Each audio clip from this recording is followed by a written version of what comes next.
Olá pessoal, bem-vindo e bem-vinda ao canal Amu Invest. SARE11, o SARE11 vale a pena? Venha saber.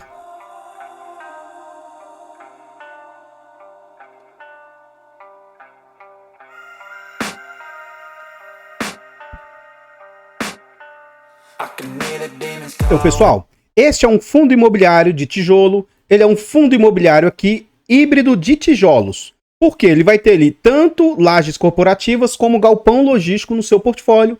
Ele, assim, só no segmento, tá? Ele se assemelha ao KNRI lá da Quineia. Esse fundo, na data em que eu gravo o vídeo, ele está sendo negociado ali a R$ 47,70.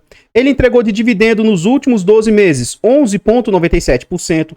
Ele vem sendo negociado a um PVP de 0,53, ou seja, é um fundo com 47% de desconto. É um fundo que está muito descontado. Tente estudar o fundo para entender se isso aqui para você é oportunidade ou não, tá? Volta e meia, tem uns abençoados que vem no comentário do vídeo, né?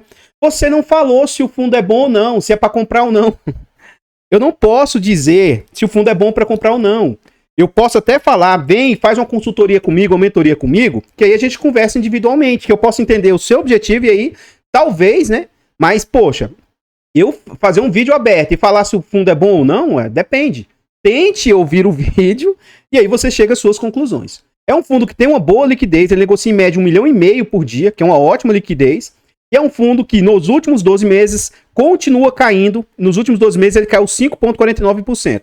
Mas é um fundo que já vem sofrendo há bastante tempo. Ó. Vamos olhar aqui nas cotações do fundo. Então esse fundo ele vem a mercado antes da situação pandêmica em março de 2020. Então, no final de 2019 para início de 2020, o mercado estava bem eufórico. Esse fundo chegou a ser negociado ali na faixa de 112, 113 reais. Durante a situação pandêmica, suas cotas foram jogadas para algo na casa de 65 reais, mais ou menos. Rapidamente o fundo se recupera, não plenamente, né? Começa a ser negociado ali na casa de 88, 90 reais, 80 reais. Fica um tempo ali lateralizado, próximo a 100 reais. E aí, desde o mês 7 de 2021 para cá, começa, entre aspas, né, a problemática no fundo. Então ele vem com suas cotas caindo para casa de 80 reais, para casa de 75 reais. Durante o final de 2022, que era o período eleitoral, vários fundos de tijolos deram uma guinada, se olhar, vários deles vão ter uma certa recuperação. Então o fundo volta a ficar ali próximo de 80 reais. Contudo, depois, o finalzinho das eleições, para perto de dezembro, começa novamente uma nova queda do fundo. As suas cotas caem abaixo de 60 reais. Eles esboçam a recuperação no mês 7 de 2023. Novamente as cotas entram num período de queda, chegando ali a beliscar 40 reais. E atualmente está nessa faixa de valor de 47 reais. Mais abaixo aqui a gente vê algumas informações a respeito do fundo. Então aqui a gente vai ver o nome do fundo. O CNPJ é um fundo para investidor em geral, mandato renda. Ele é híbrido de tijolos, prazo indeterminado e gestão ativa. Sobre taxas e vacâncias, nós vamos deixar para ver lá dentro do relatório. É um fundo que conta com mais de 41 mil cotistas e ele conta ali com mais de 9 milhões e 200 mil cotas emitidas. É um fundo que tem um valor hoje de R$ 89 reais. Então esse é um ponto aqui ruim, porque ele é um fundo de base 100 e, teoricamente, hoje só vale R$ 89 reais. Então isso aqui é um ponto, porque assim, fundos de tijolos, você busca que ele valorize, né? E ele está caindo o seu valor patrimonial, isso é algo muito ruim. E ele vale no mercado 824 milhões também. E aqui é o principal ponto, na minha humilde opinião, que está fazendo com que o fundo despenque tanto. O seu rendimento atual, seu dividendo atual está na casa de 36 centavos. Quanto mais vai caindo o dividendo, mais o mercado vai penalizando o fundo e diminuindo o quanto quer pagar para o fundo. Porque no final de contas, é o quanto eu estou disposto a pagar para receber certo dividend yield. Então, por isso, na minha humilde opinião, é que o fundo vem caindo tanto e despencando tanto. Continuando aqui no site, a gente vê o dividend yield médio do fundo. Então, esse fundo, quando ele veio ao mercado, ele tinha um dividendo muito baixo. Ele estava terminando de fazer a alocação dos seus ativos. E aí, lá nos idos de 2021, ele começa a ter um yield mais proporcional ao mercado, na casa de 0,6. Ó. Isso aqui é mais proporcional ao mercado. Contudo, começa a queda do fundo. E aí, por que começou a cair? Porque o mercado começou a desconfiar, começou a ter problemas de vacância, vencimento dos contratos. Então o yield se manteve, até caiu o yield do fundo, o dividendo nominal do fundo caiu, mas como a cotação caiu mais, o dividend yield foi aumentando para 0,8, quase 1%, 0,8, 1%. Ó. E a gente vê que hoje, mesmo estando tão baixo, ó, o dividendo está na casa de 0,9 e 0,8. E o que a gente observa? Que nominalmente, ó, os dividendos não foram melhorando para o dividend yield ir aumentando. Pelo contrário, depois que ele estava nessa casa de 0,60, ele começou a cair. E muito disso aqui, provavelmente, tá? Eu não sei a fundo, porque nesse ponto a gestora não é muito transparente. Então eu acho que a gestora vinha pagando só os juros da alavancagem, e quando começou a pagar amortizações da alavancagem, o dinheiro que deveria ir para o cotista, né, começou a ter que ir parte dele também para amortização da dívida. Acredito que seja isso. E aí você vê o dividendo caindo. Somado a isso aqui, começa a ter as vacâncias do fundo também, né? Então, esses dois fatores aí fizeram com que, atualmente, ó, o dividendo esteja a incríveis, isso incrível negativamente, né? Incríveis 36 centavos. Então, no dia 28 de março, eles pagaram no dia 12 de abril, 36 centavos. Esse vídeo é gravado com 2 semanas de antecedência. Então, quando ele for ao ar, certamente já vai ter sido anunciado os dividendos de abril para pagamento em maio. E aí vamos saber se ele vai conseguir manter esses 36 centavos, se ele tende a aumentar, se pode cair. Só depois do anúncio que a gente vai saber sobre isso. E aqui mais abaixo a gente vê a rentabilidade do fundo. Então, esse é um fundo que ainda não tem 5 anos, mas ele quase já tem 5, né? Então, o que acontece? Nos últimos 5 anos, a rentabilidade do fundo está em menos 38%. A gente viu lá que ele está com mais de 50% de desconto. E se considerar ele na base 100, ele está com quase 60% de desconto. Mas por que a rentabilidade é 38% e não menos 60% negativo? Porque nesse intervalo, o fundo veio pagando dividendos. Isso ajuda a amenizar o prejuízo do cotista. Então, hoje, quem tem esse fundo na base 100 e todos os dividendos que recebeu, hoje estaria com prejuízo de 38% ou R$38. O CDI do período foi de 45%, a inflação do período 32%, o IFIX 34% e o índice de dividendos das ações 65%. Então, pessoal, antes da gente continuar vendo mais a respeito desse fundo imobiliário, eu trago formas de apoio financeiro ao canal. Se você gosta do nosso trabalho e quiser ajudar, considere fazer uma doação para o Pix, amuinvest@gmail.com. Qualquer doação é muito bem-vinda. Outra forma de apoio financeiro, os nossos canais contam com clube de membros. Torne-se membro aí dos nossos canais a partir de 10 centavos por dia, R$ 2,99 por mês. É um valor barato, acessível, mas que pra gente faz muita diferença. Além de nos ajudar, você ainda tem acesso antecipado a vídeos, participa do grupo do Telegram e tem preferência quando pede um vídeo. Lembrando que esse vídeo está sendo gravado com 2 semanas de antecedência. Quem é membro tem desconto na nossa planilha de controle financeiro. É um ótimo produto que vai te ajudar a organizar os seus ativos, vai te ajudar na sua declaração de imposto de renda e ainda te ajuda até em qual ativo investir. Considere fazer a aquisição dessa planilha porque ela é muito boa, barata. Então, desde já, agradeço de coração todos vocês aí que nos apoiam. Por fim, nós contamos com e-books de introdução aos fundos imobiliários e introdução aos fiagros. São e-books de ótima qualidade, baratos, acessíveis, com ótimo conteúdo. Acho que vai agregar imensamente aí para vocês. Considere fazer a aquisição, porque além de vocês estarem adquirindo um ótimo produto, vocês também ajudam financeiramente aqui o canal. Aqui nós já estamos dentro do relatório gerencial do fundo, relatório de março aqui. Então o que a gente observa aqui? Ele traz algumas informações, né, a respeito do fundo.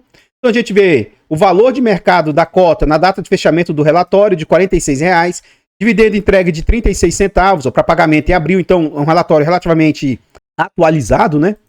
O patrimônio do fundo, número de cotistas e a taxa que o fundo cobra de 1,25 e eles não cobram taxa de performance.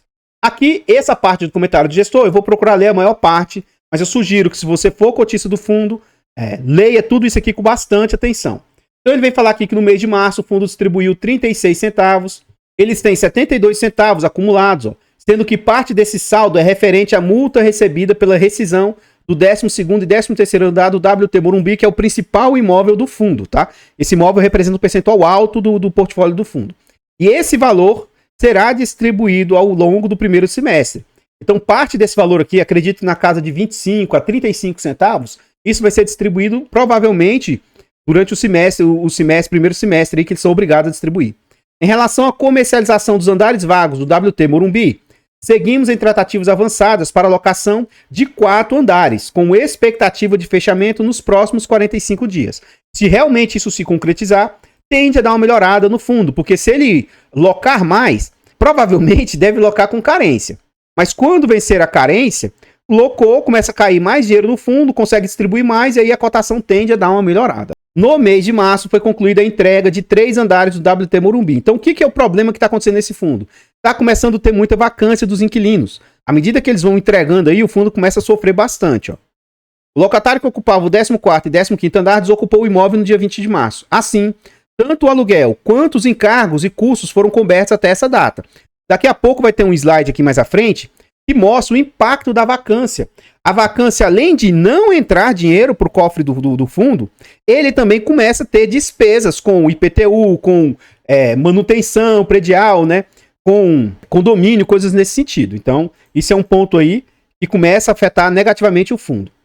Então ele fala que já quanto ao locatário do 29º andar, o mesmo desocupou o imóvel no dia 17 de março e reforçamos que tanto os custos com o aluguel foram suportados pelo locatário até a data efetiva da saída. Por fim, o distrato de locação com respectiva multa por rescisão antecipada também está em elaboração. Então deve receber multa dessas duas últimas desocupações aí, ó. Aí eles começam, ó. Ressaltamos que o impacto financeiro dessas desocupações ocorrerá apenas no próximo mês. Ou seja, pode ser que haja mais diminuição de dividendo nos próximos meses. Traremos mais informações quanto aos valores recebidos pelo SARI no próximo relatório. Então a situação que já está ruim pode continuar pior ainda, tá? Na próxima página nós vamos abordar sobre os andares do WT Morumbi e as vacâncias lá e comercializações. Já já a gente vê sobre isso. Em relação ao portfólio logístico do SARI, recebemos a notificação de rescisão lá do imóvel Santo André, lá no início de fevereiro. Desde então foram realizadas diversas visitas com as principais consultorias imobiliárias para tentar comercializar os galpões aí, com o intuito de apresentar o imóvel e colocá-lo à disposição no mercado.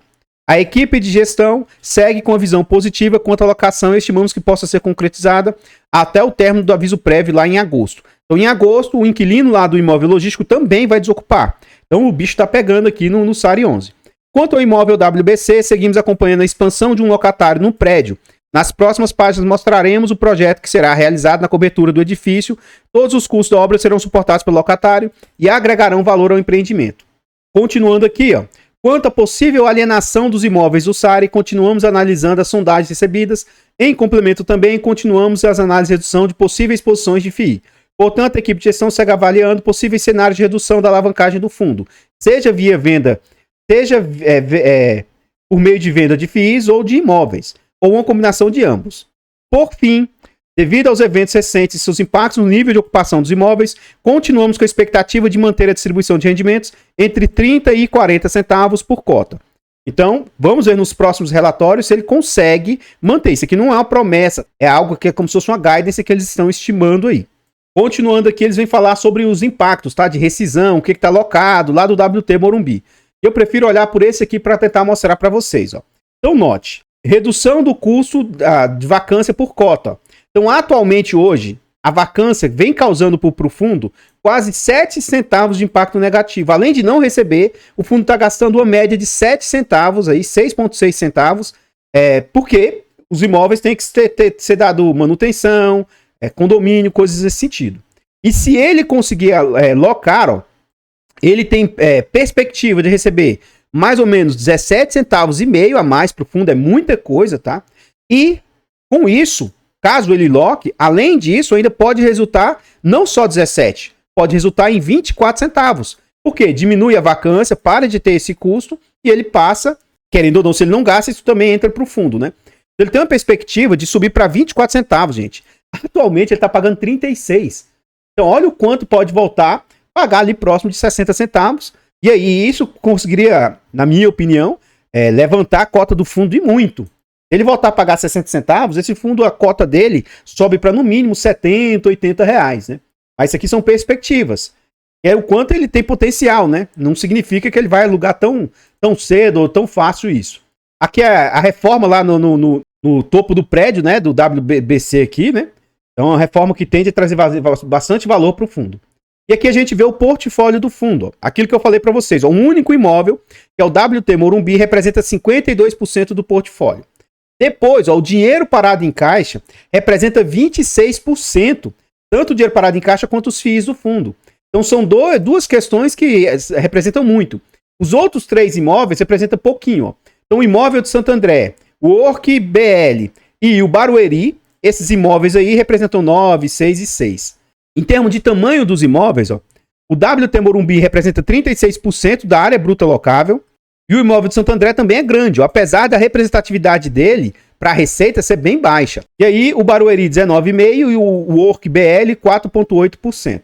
E os seus inquilinos são de quais setores? Ó, serviços, tecnologia e bens de consumo. Uma situação que, relatório gerencial após relatório gerencial, eu vou ficar criticando, né? Que é o meu... Cabe a mim esse tipo de situação. Eles vêm aqui e falam o seguinte, ó. Distribuição da receita por inquilino, percentual da receita por recebida. Beleza. Cadê o percentual? Para que isso serve, tá, gente? Imagina. Vamos supor que esse fundo, ele está recebendo lá 36 centavos. Quanto desse dinheiro representa a Unilever? 10%, 5%, 15%? Quanto? Isso é importantíssimo você saber. Por quê? Vamos supor que a Unilever represente 15%. Caramba, o fundo já está sofrendo e tem inquilino aqui com alta representatividade dentro do portfólio. Isso aqui você tem que estar ciente se isso aqui pode trazer um impacto muito grande ou não.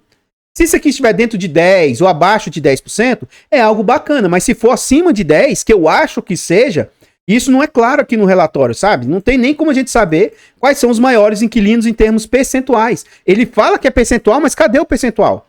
Eles estão escondendo isso? Por que não é transparente isso? Então esse tipo de situação, me dá nos nervos, né? Então eu não sou cotista do fundo. E se você for cotista, exija, cobre do gestor essa informação.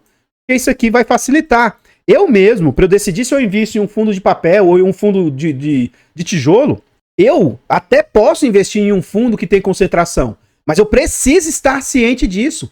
Haja vista a problemática que o DEVA, HCTR, Versalhes está dando pelas concentrações que eles possuíam lá. Vários outros fundos de papel também estão tendo inadimplência, estão tendo problemas lá. Vários fiagros estão tendo inadimplência, estão tendo problema. Mas o que dá problema gravíssimo são nas concentrações.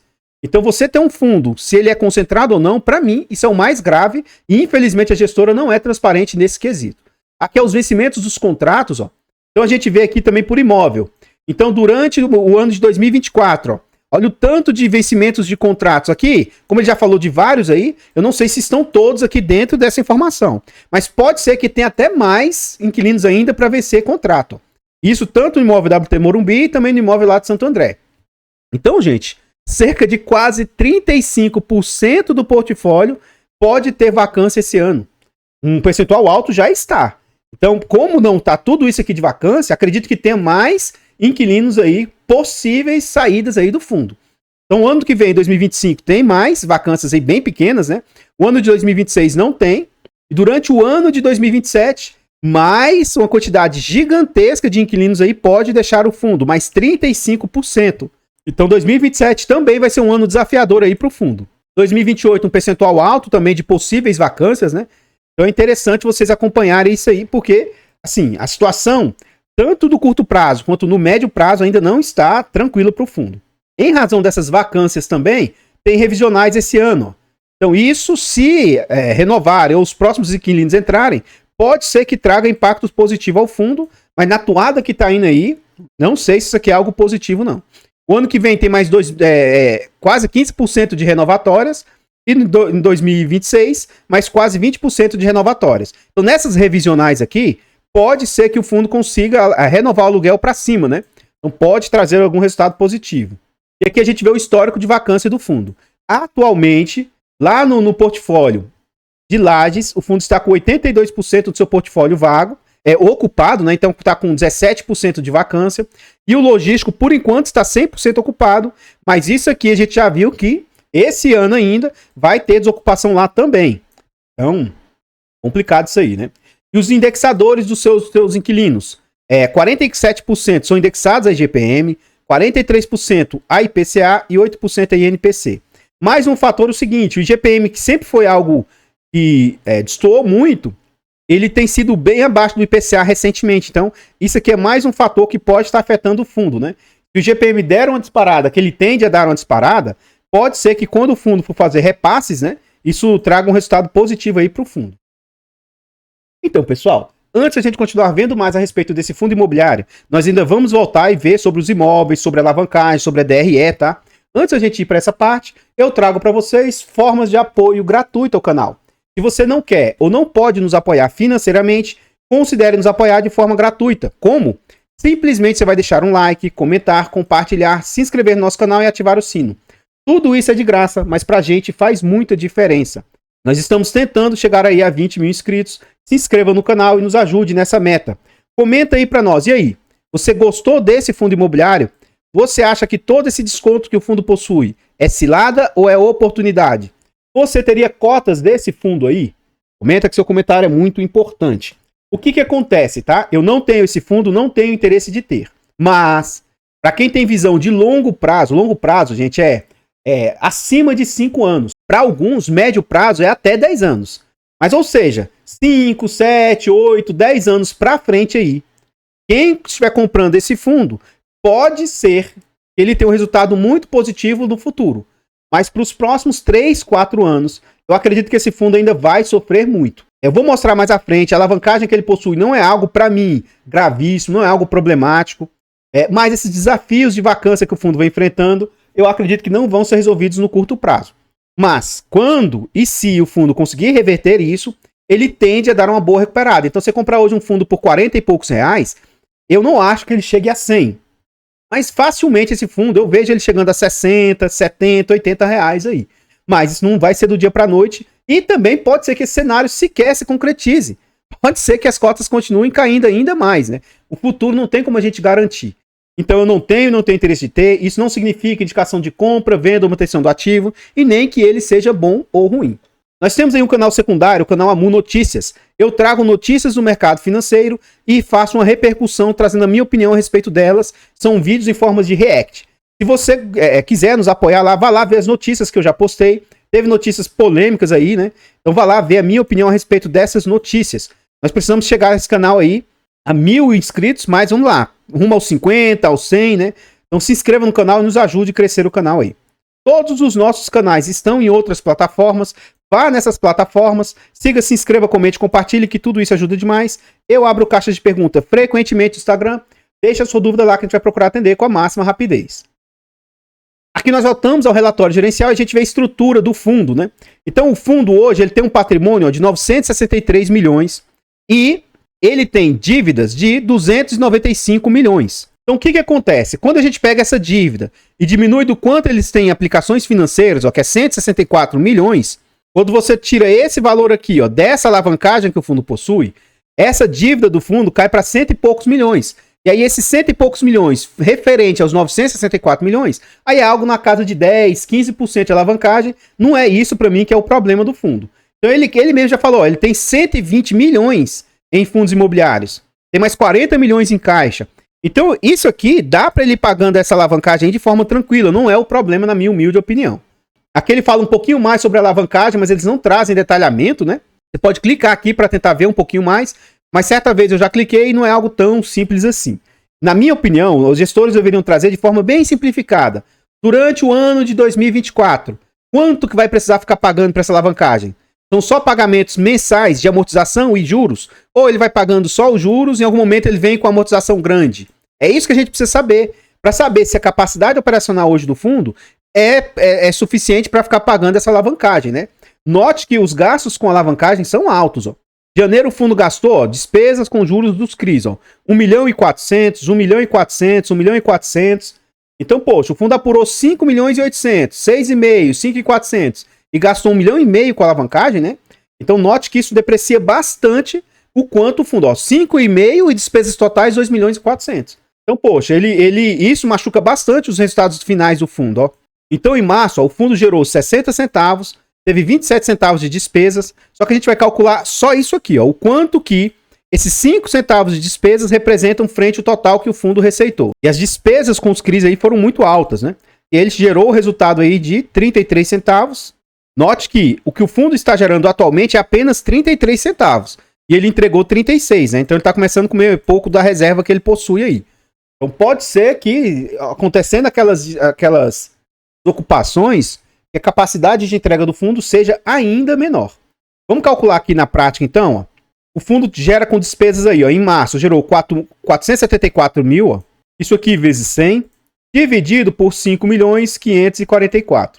Então as despesas do fundo estão na casa de 8,5%, algo que eu reputo ser bem tranquilo e normal. Aqui ele fala sobre o rendimento do fundo, né? Então a gente vê que vem caindo o dividendo do fundo, vem caindo a distribuição. Isso aqui, na minha opinião, é um dos fatores que mais estão afetando o fundo, né? E a gente vê a rentabilidade do fundo. Então a gente vê que o fundo está bem aquém aí do IFIX no período que foi avaliado aí. Aqui a gente também vê que as negociações, o volume de negociações vem se mantendo E o número de cotistas vem reduzindo. Chegou a ser 39 mil lá em abril do ano passado. E agora, em março, caiu para 41 mil. Então, assim, ele chegou a ter um ápice ali de 45 mil cotistas e agora vem reduzindo. E se seguir essa tendência, né, tende a ficar com menos cotistas do que ele tinha lá em abril do ano passado. Continuando aqui, a gente vê os imóveis do fundo, né? Então, lá, os imóveis de prédios, ele tem 2 imóveis, WT Morumbi, Work e Bela Sintra, né? Onde eles ficam localizados. Eu não conheço muito São Paulo, mas acredito que a região lá da Paulista talvez seja essa região aqui, né? Acredito eu. Então o fundo não está bem perto da região da Paulista, da região lá da Faria Lima, né? Então acho que ele está um pouco mais distante dessas regiões aí. E aqui a gente vê os imóveis, são imóveis bem imponentes, bonitos, né? Esse imóvel WT Morumbi. Atualmente ele enfrenta uma vacância de 19%. O Work Bela Sintra não tem vacância por enquanto. E aqui a gente vê os imóveis logísticos. Esses ficam na Grande São Paulo, em Santo André, Barueri. E a gente vê que são imóveis um pouco mais antigos, imóveis de padrão construtivo menores, né? Mas que esse Santo André, por enquanto, os dois estão com 0 vacância, mas já tem vacância anunciada lá no imóvel de Santo André, né? Aqui ele fala o que ele tem também em fundos imobiliários, ó, todos os fundos de papel. Então o fundo tem 81% em imóveis e 14,5% em FIIs e mais 4% parado em caixa. Ele tem lá BTCI, CPTS, Iridium, VGIP, KNHY, KNSC, MCCI. São os fundos imobiliários que o fundo possui. E continuando o relatório, vai falar sobre informações gerais, que a gente já viu parte dessas informações relevantes aqui. Então, pessoal, o que eu tinha para trazer a respeito do SARI 11 são somente essas informações. Eu gostaria de agradecer imensamente todos vocês que nos apoiam, seja de forma gratuita, seja de forma financeira. Vá lá no canal Amu Notícias e se inscreva e nos ajude a crescer o canal. Vá lá no canal Amu Dicas e adquira os nossos e-books lá. Vocês vão estar nos apoiando financeiramente. Eu vou ficando por aqui e eu espero encontrá-los nos próximos vídeos. Fiquem todos com Deus. Tenham um bom dia, uma boa tarde, uma boa noite e fui!